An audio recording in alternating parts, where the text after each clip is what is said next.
Okay. Okay, today's Sikha is Sikha on book Parsha, the Parsha of Beracha. This is the bracha that Moshe Rabbeinu ends off the Torah, blessing the Jews before he passes away. And we have here a fascinating look at the difference between Aharon and Moshe. And the Sikha is going to address the fact that seemingly there's a self-deprecatingness here that's being pointed out. Moshe about himself, actually, but it's already post Moshe passing. The Torah seems to point out something less than 100% positive about Moshe. The question is, why would we do that in connection with this passing? Usually when somebody passes, we highlight the specialty of their life, not where they perhaps were someone deficient. So let's jump in and we'll see what we're referring to. Paragraph 1.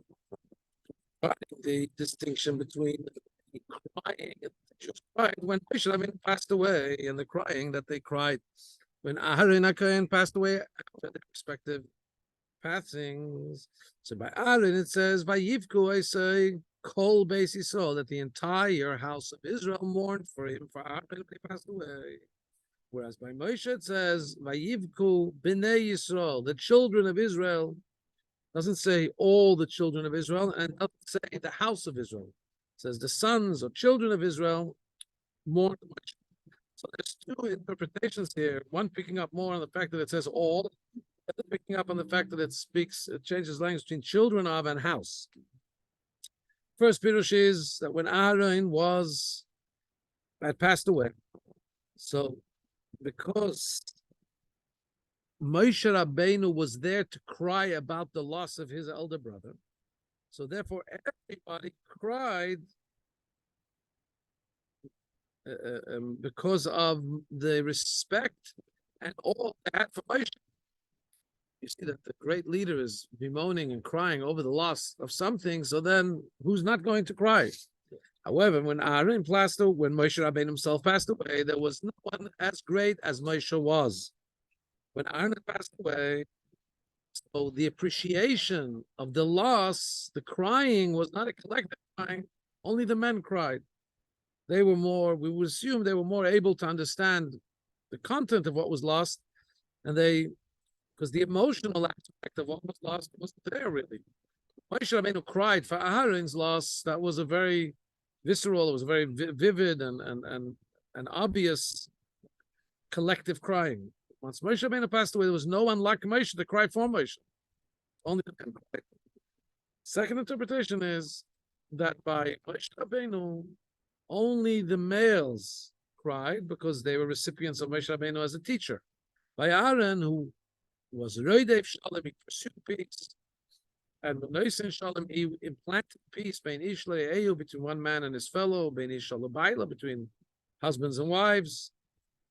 It says Kol Beis Yisrael, that the entire house of Israel cried, Zechorim u'Nekebes, men and women alike.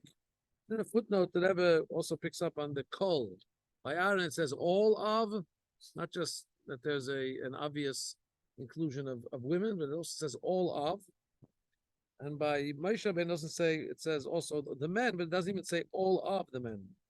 So we see what seems to be a much greater feeling of loss, of bereftness, when Aaron HaKohen passes away, more so than when Moshe passes away.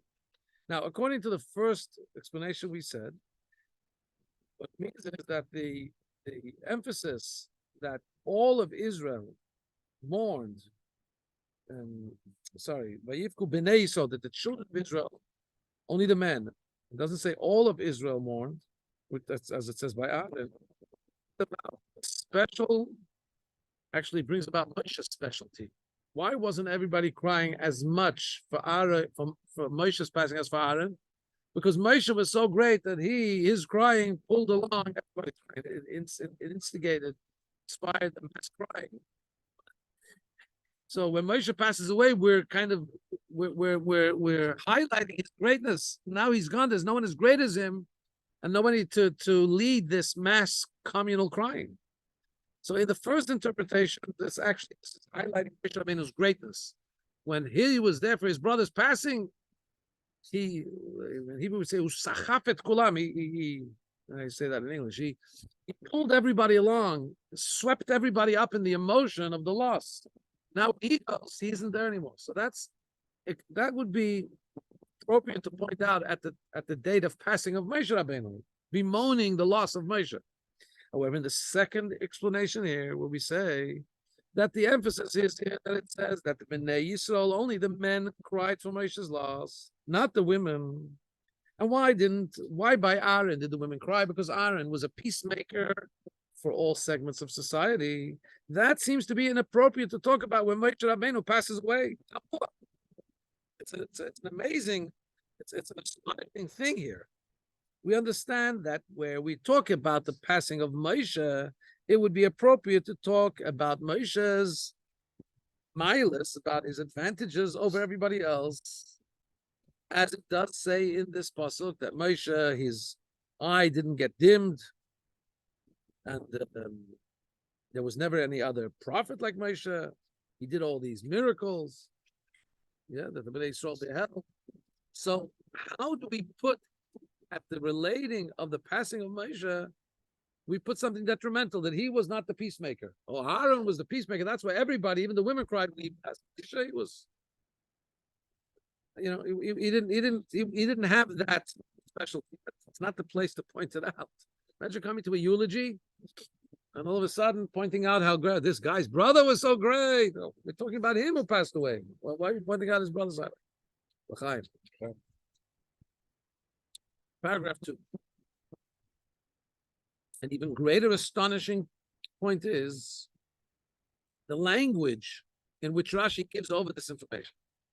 Rashi says that Bnei Yisrael, the children of Israel, in other words, the males, cried. But because he was pursuant of peace, he pursued peace, and he instilled peace between one man to the other, and one woman, and a woman to her husband, a husband to a wife to a husband. It says that the entire house of Israel, male and female, all bemoaned him, cried about his passing. Now, seemingly, if Rashi is just coming to explain the nuance in the language, so by Aaron it says all of the house of Israel, whereby only the children of Israel. So Rashi should have started off with this very topic. It should say Bnei Yisrael refers to the males, but by Aaron it says Kol Beis Yisrael, all, also the males, and then say because he was the difference. The reason for the difference is because he was instiller of peace. And the fact that Rashi starts off with describing Aaron's virtues, and then he says, and that's why there's a difference in language. So it seems, far from this, that Rashi is not just trying to explain the difference in language. Kol Beis Yisrael versus Bnei Yisrael. All the house of Israel versus just the sons of Israel. No. In our pasuk it means sons. Right. Yeah. But also Rashi is trying to point out the virtue of Aaron over Moshe in the peacemaking aspect. Again, so that's an astonishing thing. The topic is Moshe's passing, and somehow we're highlighting the advantage and the upper point that Moshe has, and at great depth, at length, the greatness of Aaron over Moshe. Now you can't answer that on the contrary, because Moshe Rabbeinu was such a great person. So we have to say that when it came to making peace, don't be just like Moshe. You have to learn also from Aaron. If you're trying to achieve the epitome of perfection, even by Moshe Rabbeinu, we say that Aaron achieved something in this aspect more than him. But that can't be the reason, because that wouldn't be the place to talk about it. Yes, you can talk about Aaron's greatness, but not when you're supposed to be highlighting Moshe's greatness.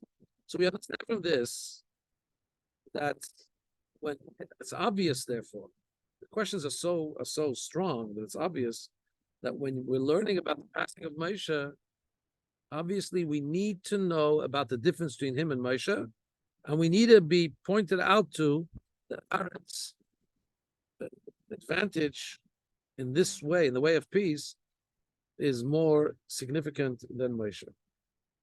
That's why the pasuk here, Moshe's passing, points out that it was only the children of Israel. Right? Rashi reveals here that the pasuk is telling us here, is alluding to the greatness of Aaron, his virtue over Moshe.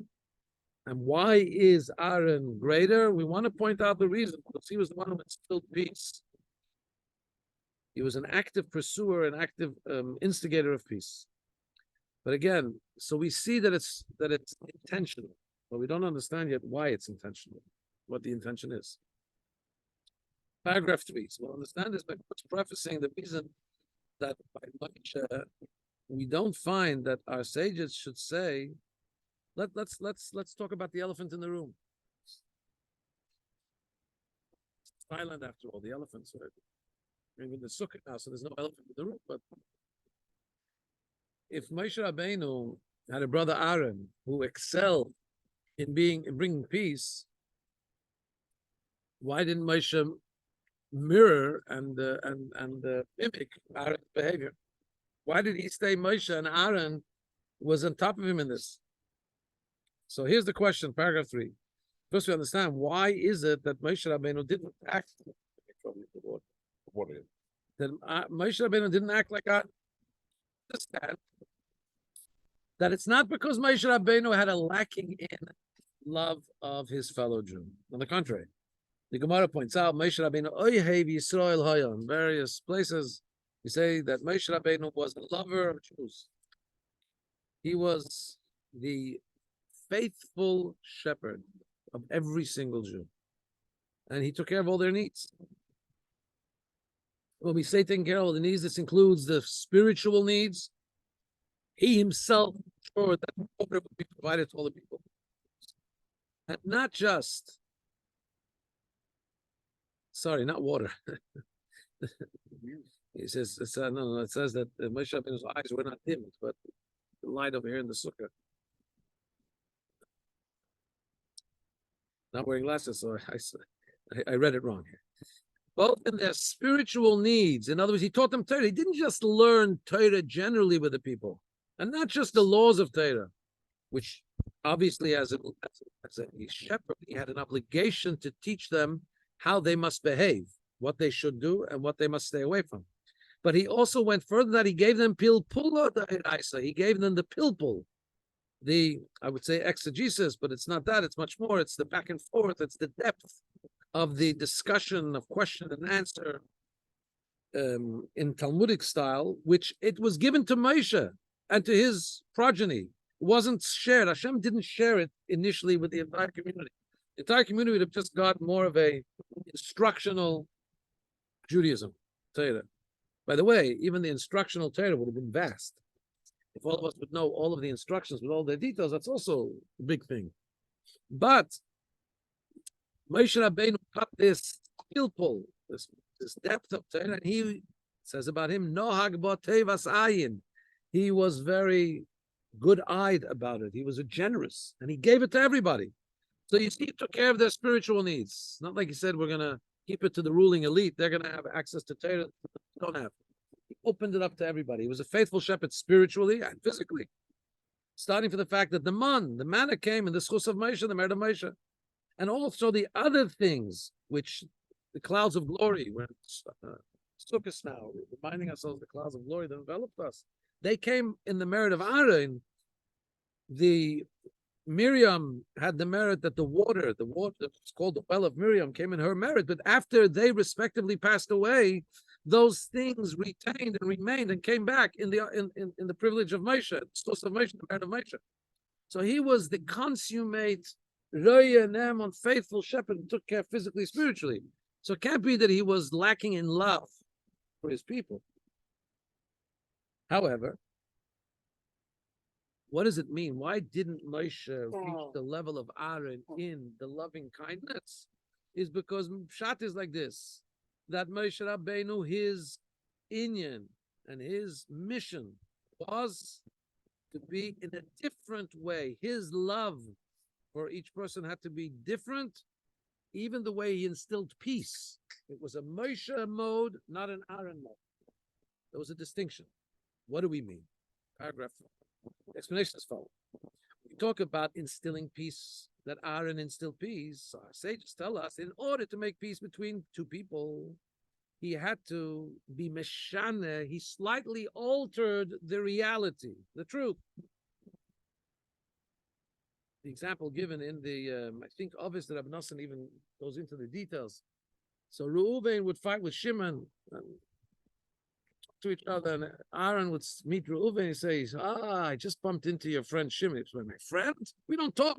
He says, no, that's what you think. But Shimon says, I wish I could rekindle that beautiful relationship I had with Reuven. And Reuven says, Shimon said that? He says, yeah, I could hear it. I could hear it so loud. Okay. Bumps into Shimon. He says, Shimon, I met your friend Reuven. He says, that scoundrel Reuven. You call him a scoundrel? He wishes. You know how much money he would pay to try and get a mediator to fix things up. He says, what? He would pay money to mend our relations? Yeah. I heard it. He didn't say how he heard it. He heard the neshama was, of course, every neshama was like peace. But so he kind of, but you know what happens when Reuven and Shimon meet up together in shul the next morning? They pull each other's shoulders and they understand, wow, they really care for each other. That's it, over. So what did Aaron do? Aaron, Mishana, he changed, he altered some of the reality in order to create peace. And there's a halacha that our sages tell us, mutar leila adam l'shandes, bidvar shalom. A person is allowed to change and alter certain aspects of things in order to create peace. Moshe Rabbeinu, however, since his midah, his whole essence, his whole modus operandi, not just modus operandi, his whole being was emes, was truth. He couldn't allow himself. He just couldn't. It wasn't for him to be in this mode of altering things. To tell the truth, the unadulterated truth had to be presented. Now, even though that you're allowed to change because of shalom, however, that's it. Who teaches us you're allowed to change? Not common sense. Torah says. And we, square brackets points out that whatever we say elsewhere, that it says, you're allowed to change. It doesn't say you're allowed to lie. Torah cannot tell you you're allowed to lie. Torah can tell you you're allowed to reframe, or allowed to present things in a way where, that's a saying in Yiddish. I'm not sure if it's exactly the same, but a little bit it can lend into here. Mit Tarnish liegenen. Tarnish sagen can liegen. Aber dem ganzen Emes darf man echt nicht sagen. You're not allowed to lie, but you don't always have to tell the whole truth. Because people are fixated in giving more details than they need to, saying more than they need to. So, however, Torah tells you, so Torah is saying Lashana is to change, not to lie. However, that kind of behavior, the change, the fudging or the reframing for the sake of peace, it is, however high level and good, praiseworthy it is, it's a helm, it's a concealment over the reina memes, over the unadulterated truth. In the season of Sukkot and Simchas Torah, there's unadulterated vodka. That's the 96. Even the 96, that's pure alcohol. The real pure one, if you drink it, you die. But anything that people are drinking, all the drinks, that conceal a little bit of the power of alcohol, pure alcohol. Sorry, I mixed that mushroom in. It's not irrelevant. I just think of rain. When I hear the word rain, it's rain. Clear truth, crystal clear truth. In order to fudge is not a good word. In order to reframe surface, there needs to be a little bit of a clouding over or a concealment over the pure truth. And that's not for Moshe Rabbeinu. For Moshe Rabbeinu, whose shlichus, message is emes, truth, that's not him. That's Aaron. This is a big topic. There's the footnotes. Quote, you really want to learn more about this between Moshe Rabbeinu's Midas HaEmes and Aaron Midas. The Rebbe sends to the book that was authored under the Rebbe's request and guidance. by Rabbi Yoel Khan, of blessed memory, called Sefer Erkim Chabad, the book of almost like an encyclopedia of Chabad concepts. And there's, I believe, several pages there.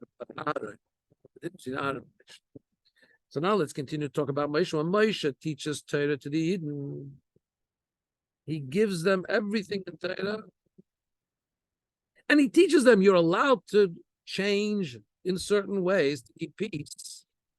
He teaches that as an ethos and a value, but when it comes to his own behavior, and Moshe Rabbeinu's level is truth, and that's his mission in this world, he can't adopt this way for his personal behavior. And perhaps, the Rebbe says, let me add another point to this. He's not able to put himself, to lower himself to those kinds of people. It's not just he can't adopt this behavior, but the mere interaction with the kind of people who are at a stage where the only way to bring them to their true selves, Reuven and Shimon fighting is a problem. It's not their true selves. But tell them the truth. You have an neshama. He has an neshama. It doesn't work. If Aaron could do it that way, he would have done it that way. They're at that level where they're not ready to hear the truth. They're ready, though, to have a reframing. It's just Moshe, to lower himself to that kind of person is a departure. Is hard. It's not his inyan. Rabbi says it.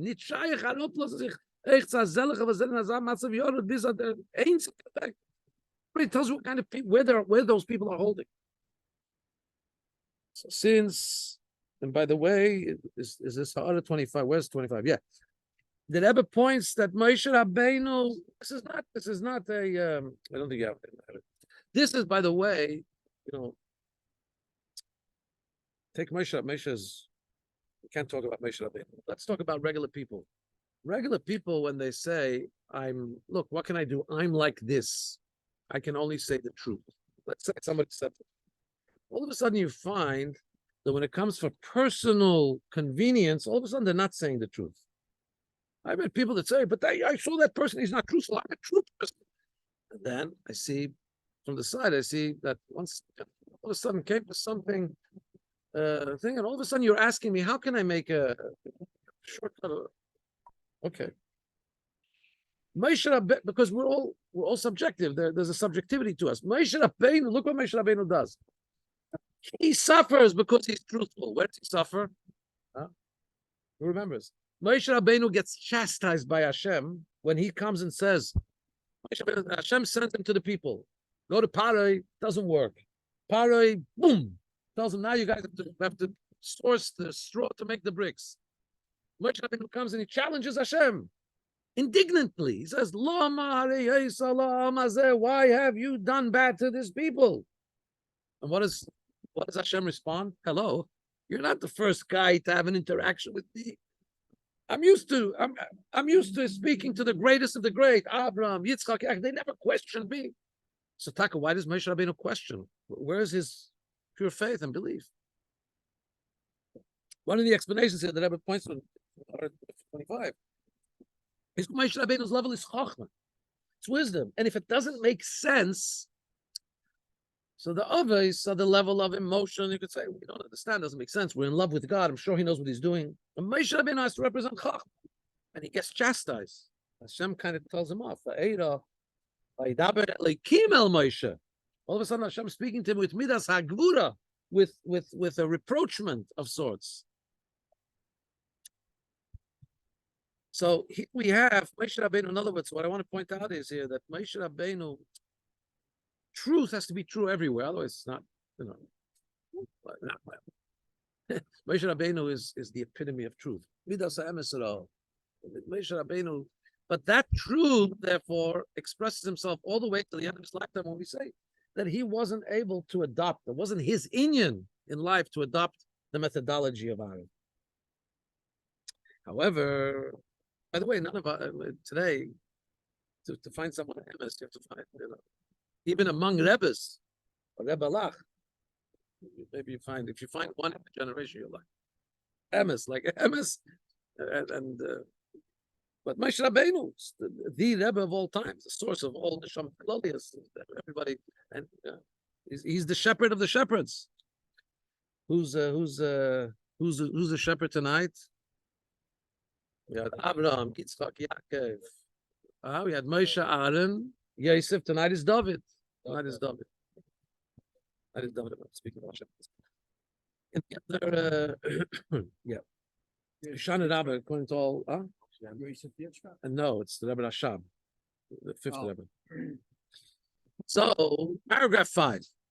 Since both of these modus operandi, so to speak, are according to Torah, remember, Aaron was not going to Torah. Moshe Rabbeinu taught the path of Aaron.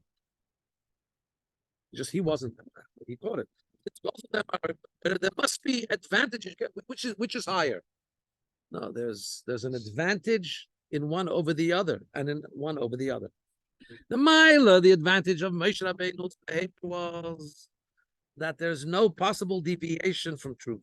On the other hand, Aaron HaKohen's being able to change for the sake of peace had an advantage that through that he was able to reach lower places where the only way to reach it was through changing and able to touch them and elevate them. In the end, he brought Reuven and Shimon, who were in a place that they couldn't be touched by Moshe. Aaron was able to reach them and bring out in them something that pleased Moshe very much. This will explain the reason why by the passing of Moshe, we point out the greatness of Aaron. And here you see incredible, I should not, I'd say incredible teaching of the Rebbe, but what I'm saying, here you see an incredible insight into what the Torah is telling us. Because it's telling us that Moshe's path, and this also, by the way, is truth. Only truth can do this. This is supposed to be Moshe's day. When somebody passes away, the saying, somebody passed away, everybody says he was holy. Even if he was a lowlife scoundrel. When a person passes away, there's something that comes out, and we always look at the good things, and sometimes grating on the ear to hear some of the things people say about. Maybe that's why Hasidim have the custom not to ask, not to be eulogized, because sometimes the neshama may be listening and saying, "Oh, please stop saying these things that that may not be true." But it doesn't matter. But let's say that even the true things. This is what we talk about when the person passes away. But comes to emes, and Moshe says, I want to talk to the truth of the matter. Torah, on the day of my passing, we're going to address the truth of the matter. What's the truth?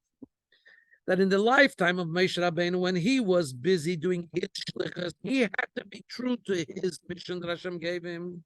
He was totally caught up and occupied in his methodology, in his style of serving Hashem. And his mission was to do everything, absolutely everything, in an untainted, unvarnished level of truth.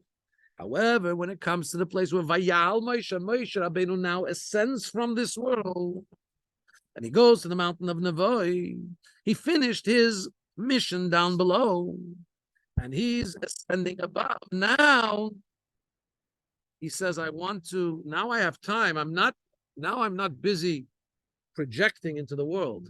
I'm ascending. Now I want it to be heard that there's something very special, even advantageous about Aaron, my brother's behavior.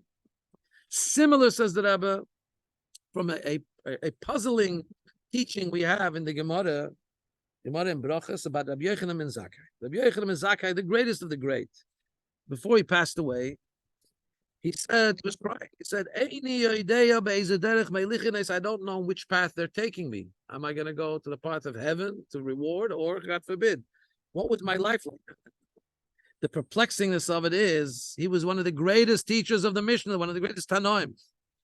As our sages tell us in various places about the incredible greatness of Rabbi Yochanan ben Zakkai. He was obviously careful about every single thing in steering away from negativity and in doing good. He should have a doubt, honestly. Now, if you heard that today from somebody, you would say they're looking for attention. People speak self-deprecatingly. Somebody will say, I'm a nothing, I'm a bibba. And we really know, if you tell him, yes, you're a nothing, he'll say, excuse me, you're telling me I'm a nothing. So people do that to get attention sometimes. Rabbi Yechim Zakkai is true, obviously. When he's crying, he means it. When he says, I don't know which way we're taking me, he means it for real. But how can you mean it for real? We know that he has an impeccable record of doing everything right. So the Hasbara, the explanation giving Chassidus is that the Rebbe quotes here from the Kutetera, that even though he was sure that he did everything properly, in as much as his revealed powers and faculties, he knew he did everything accurately, properly. What he was considering and what he was doubtful about is, did he do everything? Had he achieved everything that the etzem hanefesh, his essence of soul, was able to achieve? And he was thinking that's really the crux of the question. Did I really do everything I could? However, that's also not understood. If he had a doubt about where the essence of his soul was, whether it's in the right place or, God forbid, not, the opposite, why did you wait? Why did he wait till right before he passed away? He had a whole lifetime. If you're really worried, deal with it when you can still do something about it. So one of the explanations is the lifetime of Rabbi Yechim Zakkai, he was so busy doing what he needed to do, what he knew he needed to do, what his mission was in this world, learning Torah for himself, teaching others Torah, and doing all the incredible things he did. He didn't have any time to sit down and think about himself, even to think, did I really reach the highest possible level that I could reach? Where am I? What is my afterlife going to look like? What's time for that? He didn't indulge. It's a chnishnoch gegeben. He didn't indulge in that. He's busy. What do I got to do now? He did it. And he did everything in an open way that he should have. Now, when he's passing away, that's it. He's concluding his shlichus, his mission. So now he has to think, 1 second, is there anything I still need to clear up? Where am I really? Maybe I need to, take a few moments before I move on to be in touch with my deepest self. Similarly here in our Inyan. Moshe Rabbeinu is about to pass away. And Moshe Rabbeinu has finished his conscious role here in this world in a physical way. Now he has time to be involved and to meditate on the various methods and paths that there is and the difference between his Avodah and his brother's Avodah. And therefore, at this time, Moshe Rabbeinu himself is projecting before he passes that I did this way, and I'm sure, I did what I was meant to do, but there's something I wasn't able to do. That's Aaron's work, which in some way is advantageous over mine.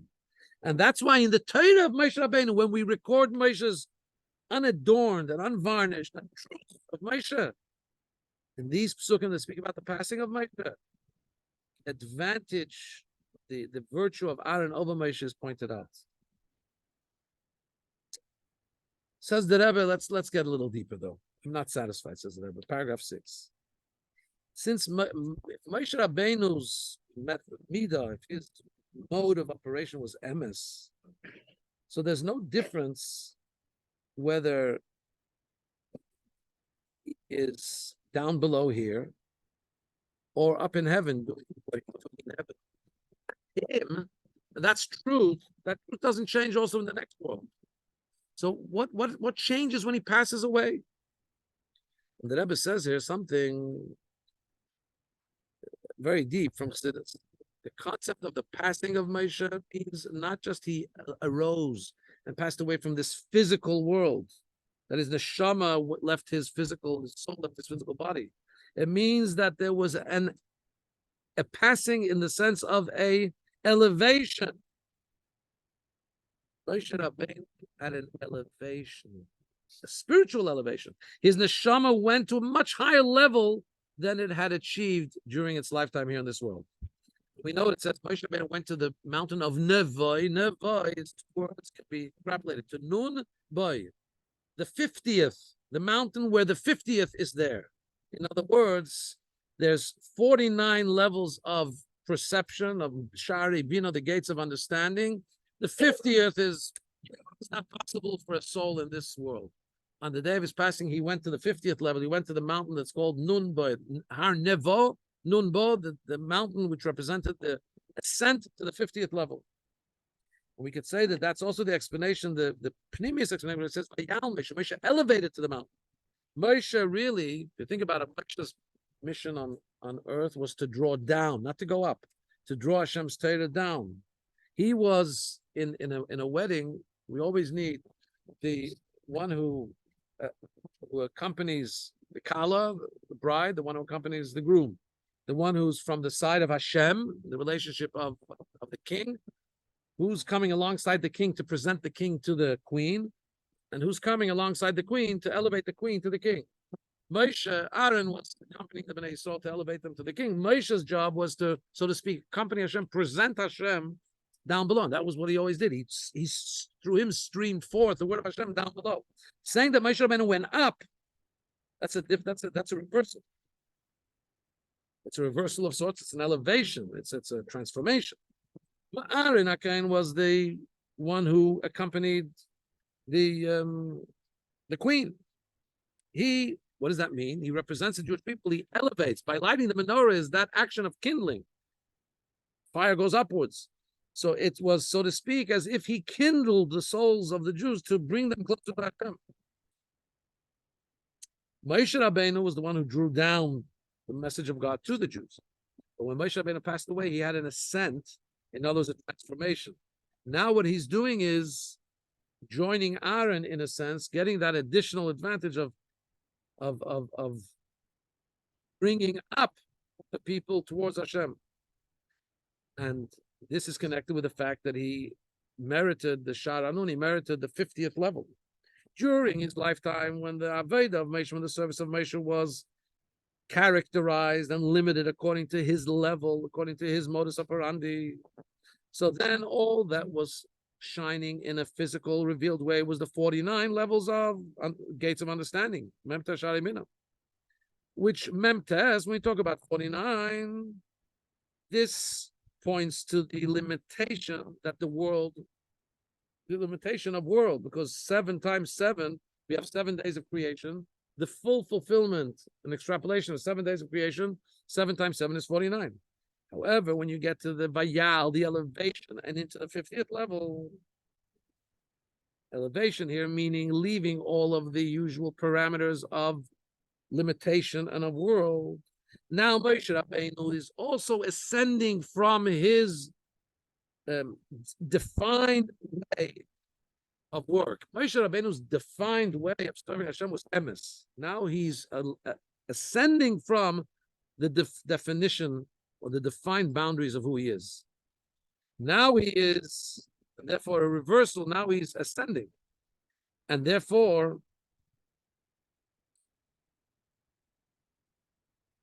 because he's given this 50th level, he's now able to do things that before that he was limited and unable to do.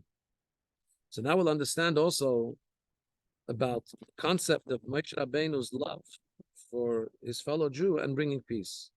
Since on the day of his passing, Moshe was in the level of Vayal, of an elevation. In other words, he was in what usually was reserved for Aaron. Aaron was the ascender. Here, Moshe Rabbeinu, on the day of his passing, is, so to speak, freed from the limitations of his definition. And he's now able to join that other additional way of serving Hashem through ascent. So that's why he then he then truly appreciates Aaron HaKohen, his brother's modus operandi. So what does this teach us? Paragraph 7. From this, so we can say that from all of this, we see another concept in the great Avas Yisrael, the love that Moshe Rabbeinu had.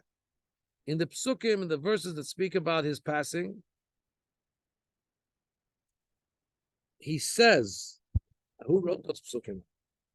Who wrote those psukim? If Moshe Rabbeinu wrote the whole Torah, there's a few different opinions about this. But the Rebbe is going with the opinion that Moshe Rabbeinu wrote it, but Hashem was streaming through him what was about to happen, about him passing away. So you listen to this. Moshe Rabbeinu is speaking, writing the Torah, talking about the advantage of Aaron. Why? So that for posterity, for history, the Jewish people will always know that there's an advantage. We have to learn how broad and how deep Avos Yisrael needs to be. That notwithstanding the great Avos Yisrael that Moshe had, Nonetheless, it's not enough. Moshe is saying this to us, the word of Hashem that he's transmitting at his passing. Take a look at Aaron. Don't stop.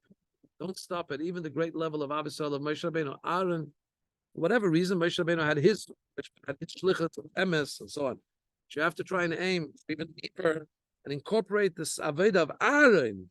The Aveda of Aaron is Reidev Shalom, to pursue peace and to instill peace between man, between his fellow, and between a wife and a husband. So here we have incredible look at how the truth of Moshe also has to the total depth and comprehensiveness of the love of Aaron, and we who are, of course, reading this, are the influence that we are told in Pirkei Avos also, having talmid of Shalom. We are not people of emes, generally speaking.